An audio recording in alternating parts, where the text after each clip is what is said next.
गोरखपुर में एक 85 इयर्स की महिला थी जिनका ऑक्सीजन लेवल 75 हो गया था, जबकि हम सब जानते हैं कि नॉर्मल ऑक्सीजन लेवल 94 होना चाहिए, 94 से अबव होना चाहिए, पर उनका 75 हो गया था।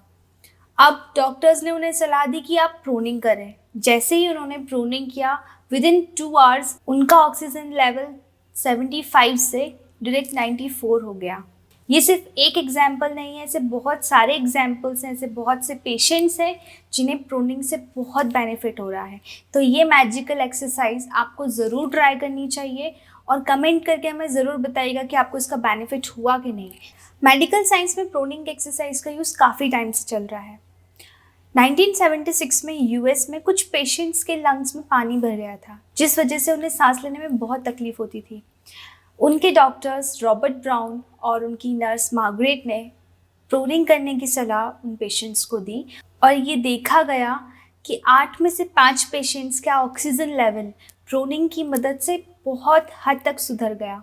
बस तभी से प्रोनिंग एक्सरसाइज का प्रचलन शुरू हुआ और जिन भी पेशेंट्स को रेस्पिरेटरी प्रॉब्लम थी या लंग्स डिजीज़ था, उन्हें प्रोनिंग करने की सलाह दी। कोरोना वायरस सबसे ज़्यादा बॉडी में लंग्स को अटैक करता है, जिस वजह से लंग्स बहुत वीक हो जाते हैं और उसके चलते लंग्स ऑक्सीजन का एब्जॉर्प्शन काफ़ी कम मात्रा में करने लगते हैं, जिस वजह से बॉडी में ऑक्सीजन की कमी होने लगती है और पेशेंट को घबराहट और सांस लेने में तकलीफ होने लगती है।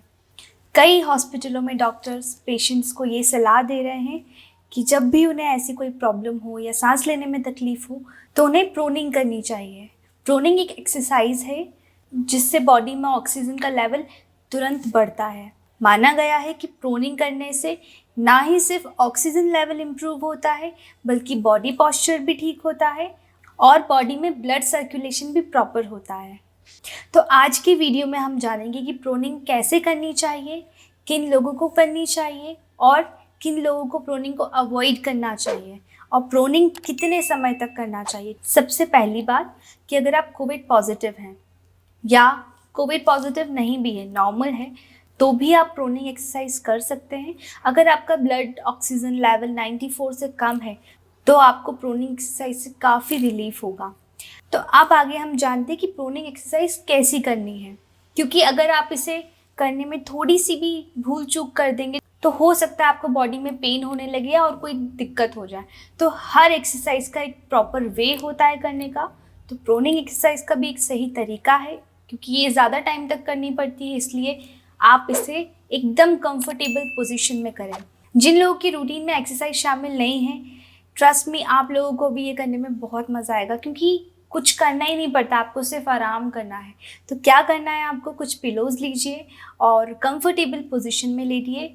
आपको उल्टा लेटना है ऑन टू योर एब्डोमेन और उसके बाद में आपको एक पिलो अपने शोल्डर के नीचे रखना है, एक पिलो आपने एब्डोमेन के नीचे रखना है और 2 पिलोज को आपने पैरों के नीचे रखना है।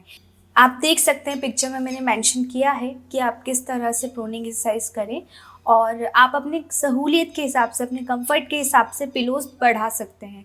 अगर आपको प्रेशर आ रहा है पेट पे तो आप एक और पिलो रख सकते हैं अपने एब्डोमेन के नीचे और 2 पिलोज आप अपने पैरों के नीचे और रख सकते हैं।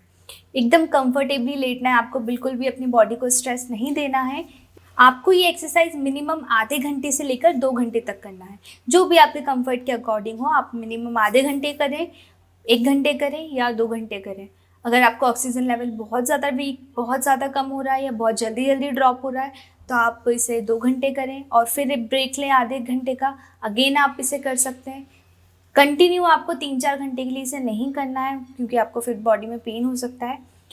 2-3 तरीके और हैं इसे करने के। आप साइड पोजीशन में लेट जाइए, जैसे पिक्चर में दिख रहा है, आप दोनों अपनी करवट लेके जैसे लेटते हैं वैसे लेट जाइए। पिलोज आप अपने कंफर्ट के अकॉर्डिंग एडजस्ट कर सकते हैं और इस पोजीशन में भी आप मिनिमम आधे घंटे से लेकर 2 घंटे तक रह सकते हैं। अब बात करते हैं कि प्रोनिंग करते वक्त आपको किन चीज़ों का ध्यान रखना चाहिए। जिस भी रूम में आप ये एक्सरसाइज कर रहे हैं वो रूम इनफ वेंटिलेटेड होना चाहिए, मतलब हवा वहाँ पे प्रॉपर आनी चाहिए, क्योंकि अगर रूम में ऑक्सीजन नहीं होगा तो आपकी बॉडी में ऑक्सीजन कहाँ से जाएगा। तो इस बात का आपको बिल्कुल ध्यान रखना है कि आप जिस भी रूम में एक्सरसाइज कर रहे हैं वो रूम वेंटिलेटेड हो। और हाँ, एक बात का और ध्यान रखें कि खाने के 1 घंटे बाद आप इसे ना करें। आगे बात करते हैं हम किन लोगों को इस एक्सरसाइज को अवॉइड करना चाहिए। अगर आपको स्पाइन रिलेटेड कोई प्रॉब्लम है या आपको स्लिप डिस्क है या फिर आप प्रेग्नेंट हैं तो आप इन एक्सरसाइजेस को अवॉइड करें। वैसे तो ये एक्सरसाइज सभी के लिए बेनिफिशियल है, हर किसी को इससे बहुत रिलीफ हो रहा है। इनफैक्ट गवर्नमेंट ऑफ इंडिया ने भी ये सलाह दी है सभी को कि वो लोग प्रोनिंग करें अगर आपका ऑक्सीजन लेवल 94 से कम हो रहा है। तो अगर आप या आपकी फैमिली में किसी का भी ना ऑक्सीजन लेवल ड्रॉप हो रहा है तो आप उन्हें एक्सरसाइज करने की सलाह दें और आप खुद भी इस एक्सरसाइज को करें, क्योंकि अगर आप हेल्दी रहेंगे तभी अपनों का ध्यान रख पाएंगे। आई होप आज का वीडियो आपको पसंद आया है। Do like, share and subscribe and don't forget us to follow on Instagram too. Bye bye.